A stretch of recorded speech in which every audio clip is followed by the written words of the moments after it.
Mawaro Ezekiel. Tati shewe nzendi dzosho. Anzi Mawaro dai. Lipano. Kana zvawasa kuti munhu kana kuwataura ini muri mwana wacho. Mudzimai wavo. Simende Naison. Chakamira nyari pamberi penyu. Nyaya ndeyekuti tezvara vanoda pfuma yavo mombe 3 mbudzi 3 yanembo dzako chitupa nemari edare rosunga pfuma yake ndiMauro Ezekiel achisuma kuna Naison Cement.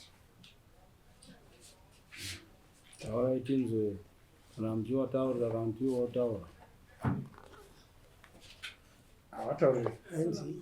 Anzi muri kusunga pfuma yenyu kuna kuna nini? Chitaura kuti nakamira sei? Wane wana wangani mwana wenyanonzani wakarorana rini? Akabvisa chii kana akambobvisa kana pasina muende munode chii muzvitaure. Anzi wane wana wangani? Wana wairi. Iyo taure gororo gende. Nyola tu gore racho. Ngenda 2014. Muchiri mese here tibatsirane. Aiwa nini ndikumba kuwabeko. Yo unonzani? Ndaiki. Pane chakambobviswa nemurume wako. Azinozi kuposhera. Ndo inonzi chiye kuposhera. Funzira daidzira here. Makandidzwana. Vana chimwe chakazopopisa masungiro haana.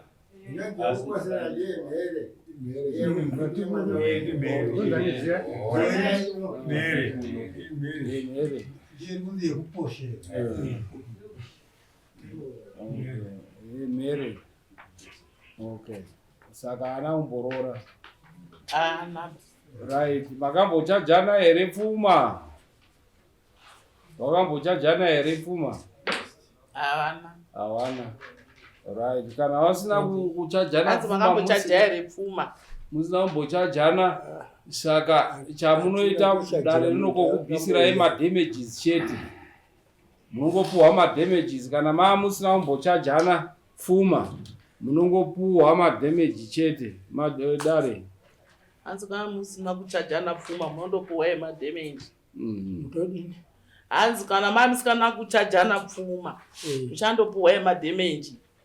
Nekuti hapana hawana kunge akabvumirana nemi mukwasha wenyu kuti anoda kuroora. Wakangoitisana wana. Saka pamutemo hatibvumirwi kuti tipinde papfuma. Tinongoita madamage chete nekuti wakatosiyana sekutaura kwamuri kuita. Handidi. Right, anobvisa chii tingaveke tifambe. Anobvisa chii madamage. Mambo mamirira zvakaita mudzimai ane wana. Saka zvaane wana pakuda mbudzi 3 dzemasungiro nemombe yababa neyamai. Saziva kuti anga ane umwe ita yemachoro. Saka unobvisa mombe 3 yababa yamai yemachorwa yemadamage yababa nembudzi neyamai nembudzi 3 unozvibvisa rini?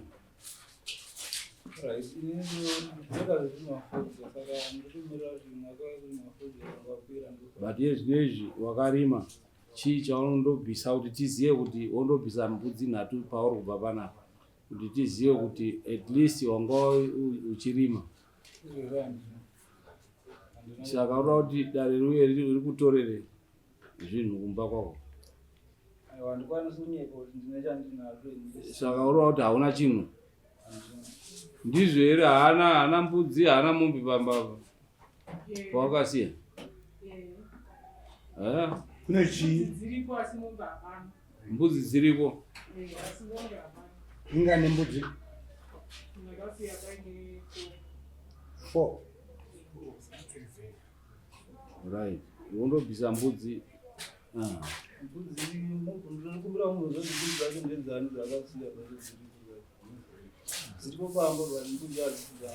ndedzani ndiani ndedzani right uchinovataurira iwo kuti ndine mhosva yekwamama otherwise dzinouya dzichitorwa dzese mbudzi idzodzo saka mhosva iyi ndanzi ndinofanira kuripa mbudzi 3 weekend ineyi then mombe 2 wati uri kurima 4 jikatokupa April 30 unenge wadziripa mombe 2 handiti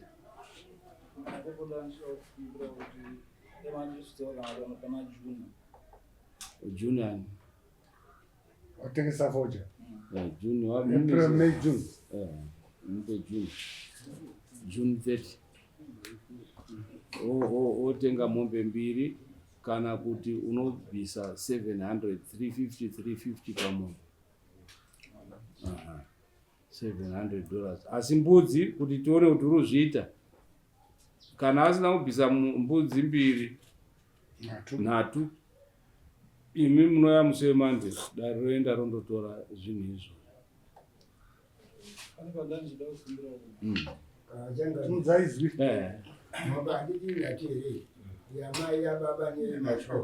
inatu which is 1050 okay andikukumbira kubatsirwawo panyaya yekuti inini ndichitora mukadzi wangu 2014 ndikapari pane ndakabvisa yandakati yakukozera yacho iyoyo inini ndinonatezvaro vangu vandoziva kwete awa ndongovazivi kuti ndiani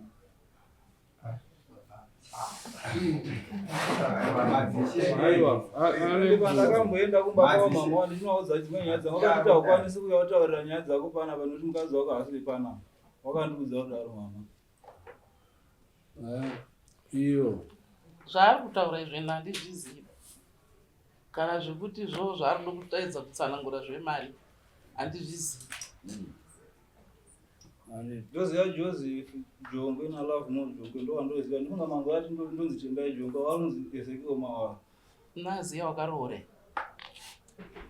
right tipe clarity ipapo wana Jongwe chii chako iwe baba wako ndewapi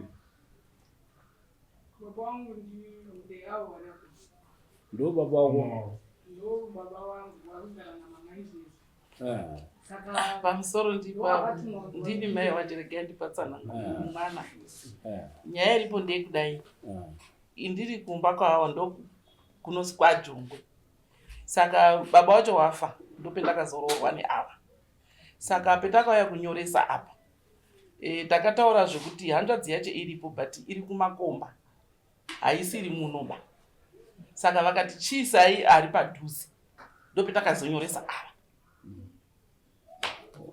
iwewe wakaita mwana wako iwe mwana wangu ini wakaita neumwe murume izvozvi waane umwe murume baba wacho wakashaya kubva ndazoroorwa navo waroorwa newawo okay saka hama dzerudzi dzemombe mukapuwa mombe munoendesa kupi anotora iwo abereki acho dai anga atoripo arikutozvipindurira vega yeyo mai ndiwo unotora right I think pari clear ni mbudzi dzemasungiro hapane ubaba futi pane ubaba yamai neinoziva ipapo uyo mbudzi dzemasungiro hatiti nhatu imwe chete ndiyo inourayiwa ipapo 2 dzacho ndidzo dzinosara dziina mai asi pari kutaurwa apa pekuti mai waita munhu murume izvi zvenhingi zvedzimombe idzi hazvina chokuita nababa vadiki nekuti ndiri kunzwa kunge kuti mukwasha anongedzerwa wabva waita wanhu kuti achizive kwake chaiko haachanyatsoziva saka kwake kwai chaiko ndiko kwaJongwe ndiko kwaJongwe naye kwaJose Jose ihanzvadzi yauyu ndio kuna baba wake chaiko baba mai ndio ari kuita dai asi kumakomba waidai atori pano Okay. ndandine bepa rangu randandabvaona randandikudiwa kuti mundoerengera rawakabhadhara randakabva naro kudari kwakati ndizorisiya nemudzimai wangu kusvika kuroora isi tiri kuitai kuroora hatisi kutai kutongana kuti makarambana sei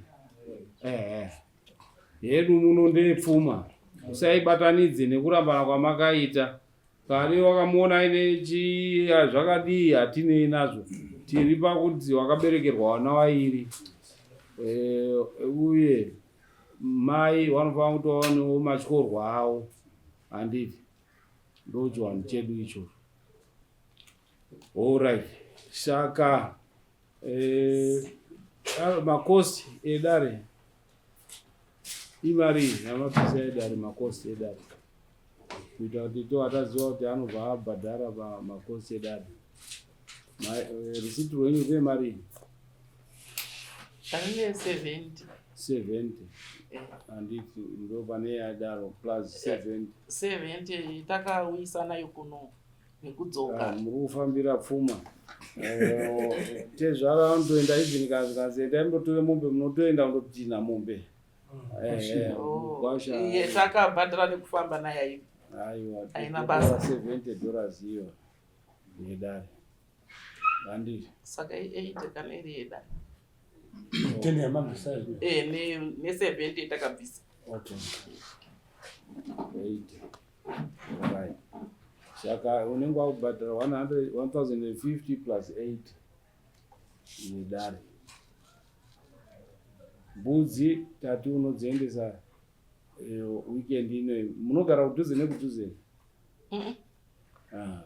Kwanda ndikumbira kuti ndikwanisa kutsvaga mbudzi because mbudzi dzikazi handikwanisi kunge ndichidzitora papudzi unotsvaga rudango yakadii asi kuti ndibanguru wangu kuti ani ndiwe ropa rangu murume wamaiguru wangu ndowakangokura vachindichengeta saka kuti nditore mbudzi edzo zvekuti ndowandati paweekend ndopandinodzitora rudango yakadii mukandipawo kana zveemanthi kuti mwedzi 1 mwedzi 1 right tokupa December oendesa mbudzi idzodzo nhasi ndiani 7 January kana asina kudziunza moya then toenda rondotora mbudzi dzacho dzaapa paakanochengetwa ipapo.